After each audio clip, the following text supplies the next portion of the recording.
Consciência limpa. A boa consciência sempre crê que está certa, apesar de às vezes enganar-se a ponto de fazer coisas erradas. Em toda a boa consciência, antes da sua conversão, Paulo pensava que estava fazendo um trabalho correto e honesto ao perseguir os seguidores de Cristo. Esse exemplo mostra que uma boa consciência pode estar ignorantemente errada. Apesar de uma boa consciência ser absolutamente necessária, não é um guia suficiente. A consciência é para o homem o que a bússola é para o marinheiro.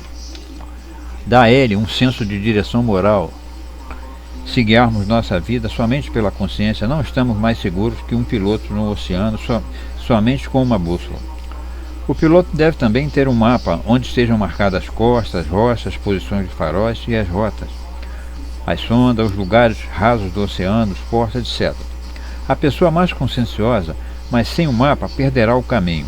Junto com a boa consciência, devemos ter um guia, com todos os pontos da verdade que Deus nos tem revelado. Devemos ter um profundo conhecimento da Bíblia. Cristo disse: "Conhecereis a verdade, e a verdade vos libertará." João capítulo 8, versículo 32. O seguinte exemplo mostra como uma boa consciência funciona. Em certo lugar nos Estados Unidos, uma senhora ficou chocada quando recebeu uma carta com um cheque de $3.000. A carta tinha sido escrita por um homem que, muitos anos antes, lhe tinha roubado uma bolsa contendo $95.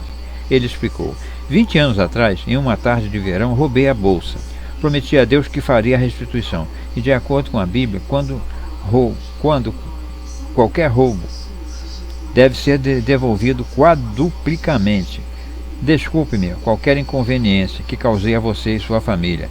Apesar de sofrer de uma doença muscular e estar confinado a uma cadeira de rodas, o homem foi controlado por um espírito de sacrifício próprio e economizou dinheiro. Então fez os ajustes necessários, adicionando 20 anos de inflação e juros, e de $95. Achou que o valor a ser restituído chegava a $3.000. A senhora lembrou-se de que a bolsa desaparecera poucos dias antes de ela e seu marido saírem de férias. Tiveram que pedir um empréstimo. Naquele tempo, ela disse, $95 era muito dinheiro. Ela pensou em mandar o cheque de volta para o homem, mas foi persuadida a não fazer isso, porque a consciência dele não seria satisfeita. Quando uma boa consciência é baseada somente em conveniência, não é um guia seguro, e às vezes tal consciência pode deixar difícil distinguir entre o certo e o errado. O que você faria se fosse confrontado com uma situação como a que segue?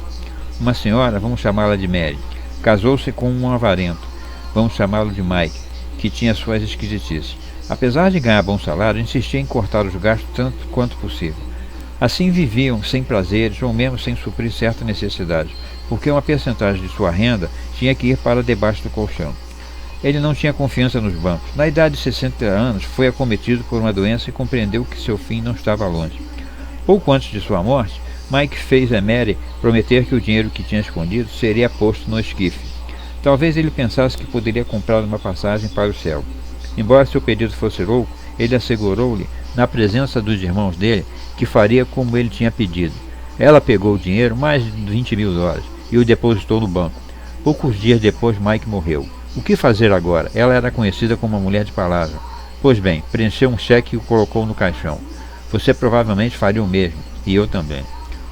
Um honesto homem de boa consciência pode estar em erro. Nesse caso, ele não é deixado sem ajuda divina. Deus envia-lhe luz e o traz para conhecimento da verdade.